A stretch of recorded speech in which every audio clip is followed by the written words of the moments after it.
अस्सलाम वालेकुम एवरीवन, मैं हूं मोहम्मद तलहा और आप लोग देख रहे हैं तलाश फेस एकेडमी। आज हम लोग कवर करने वाले हैं फर्स्ट के न्यूमेरिकल्स को और लास्ट वीडियो में प्रोजेक्टाइल मोशन से रिलेटेड 3 न्यूमेरिकल्स को सॉल्व किया था। आज फर्दर 2 न्यूमेरिकल्स को सॉल्व करेंगे। 2 इस वजह से क्योंकि थोड़े से लेंदी क्वेश्चंस हैं और कॉन्सेप्ट ज़रा ज़्यादा हैं, तो मैं ये चाहता हूँ कि आप लोग पार्ट बाय पार्ट सॉल्व करोगे। बाय पार्ट सॉल्व करोगे तो सॉल्यूशन थोड़ा सा ईजी होगा और आप प्रैक्टिस भी आसानी से कर पाओगे। तो without wasting any time start करते हैं।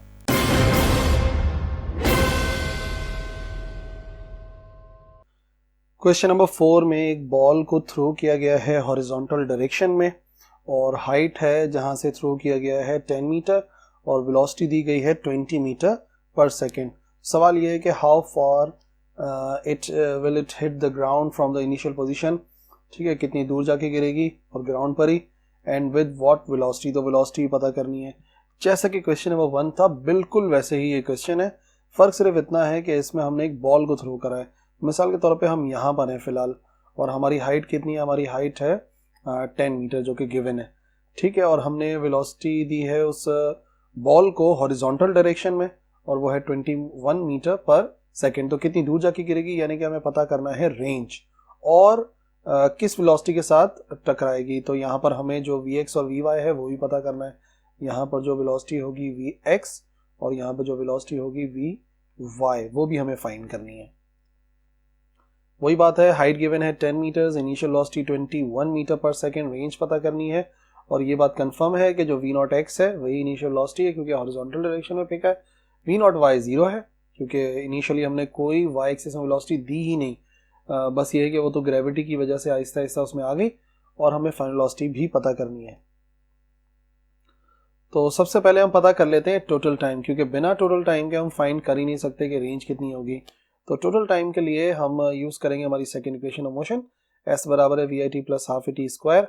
डिस्टेंस कौन सा एक्सिस का, y एक्सिस का, तो वेलोसिटी कौन सा एक्सिस की, y एक्सिस की, तो एक्सेलरेशन कौन सा एक्सिस का, y एक्सिस का। अच्छा, y एक्सिस की इनिशियल वेलोसिटी 0 है और हाइट कह सकते हैं हम y एक्सिस का जो डिस्टेंस है, और बाकी वैल्यू ऑफ g तो हमें पता ही है। एक्सेलरेशन जो है y एक्सिस में g के बराबर होती है। तो हाइट जो कि थी 10 वो आ गई। ठीक है, यहाँ पर माइनस से माइनस कैंसिल हो गया, g की वैल्यू 9.8 और अलग करा तो t स्क्वायर बराबर आ गया 2.04। तो रूट लेने के बाद t की वैल्यू पता लग गई 1.42 सेकेंड। और एक मरतबा का टाइम आ गया तो रेंज फाइंड करना कोई मुश्किल नहीं है।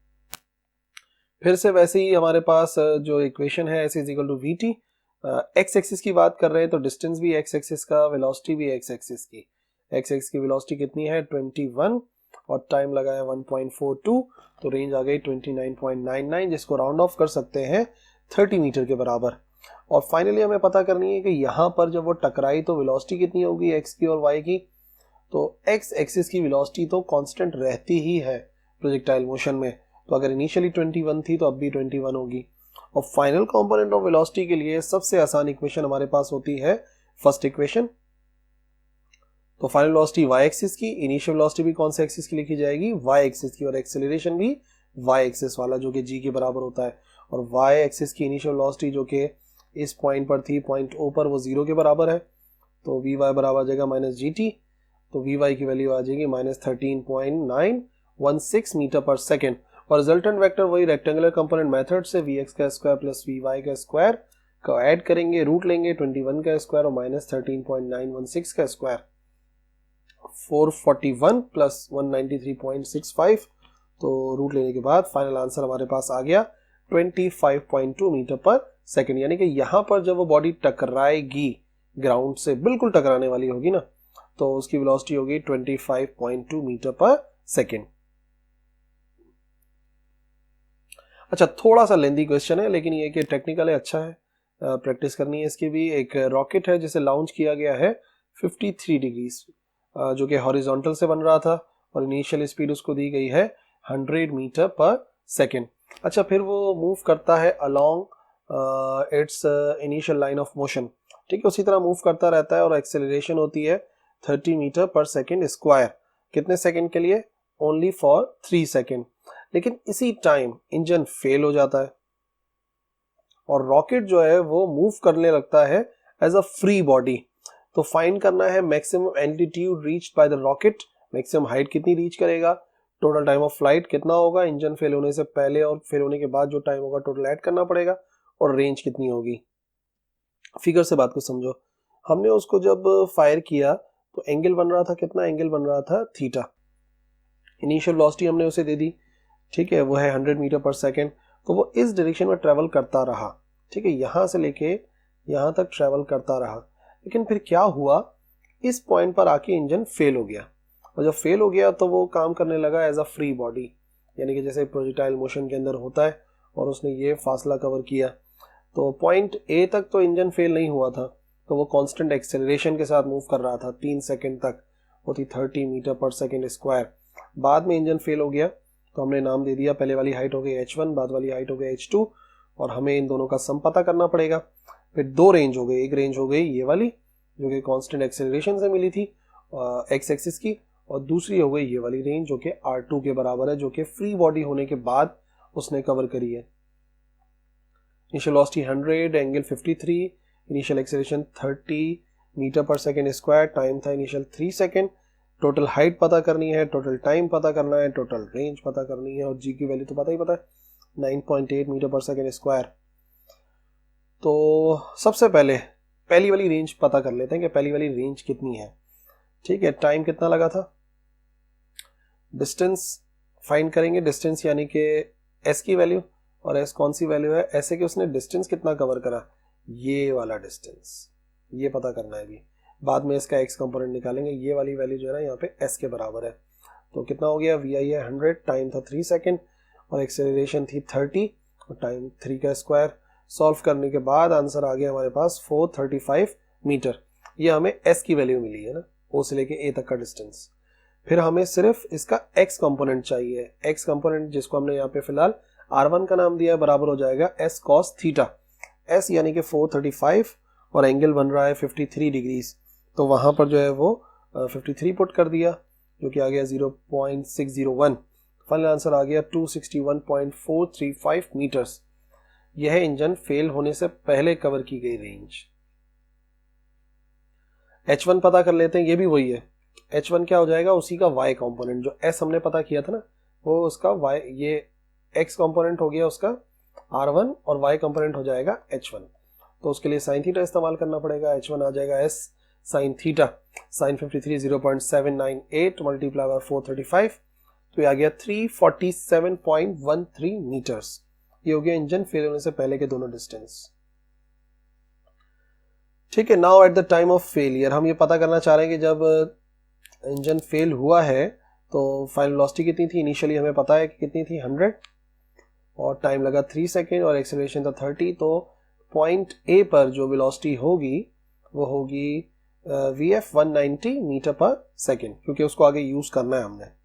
अब फाइनली ये पूरा जो है ना प्रोजेक्टाइल मोशन वाला क्वेश्चन हो गया, जैसे कि हमने क्वेश्चन नंबर 3 सॉल्व किया था, बिल्कुल ऐसे ही था, जिसके अंदर बॉडी जो है वो इस तरह से मूव कर रही थी, ठीक है। तो हमें H2 पता करना है, H2 यानी कि मैक्सिमम हाइट रीच्ड, और उसका क्या फॉर्मूला था, V0 square sine square theta upon 2g।